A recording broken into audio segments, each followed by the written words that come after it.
جب تم کسی انسان کی عزت اس کی دولت کی وجہ سے کرنے لگو تو جان لو کہ تم اپنا ایمان کھو بیٹھے ہو۔ جلد بازی حماقت ہے اور یہ انسان کی بدترین کمزوری ہے۔ کبھی حق بات کہنے سے مت گھبرانا، کیونکہ اللہ کے سوا نہ کوئی زندگی کم کر سکتا ہے اور نہ ہی رزق روک سکتا ہے۔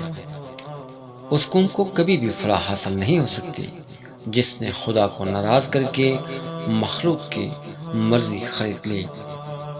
سب سے بڑا سخی وہ انسان ہے جو کسی ایسے کو عطا کرے جس سے کسی قسم کی توقع نہ ہو۔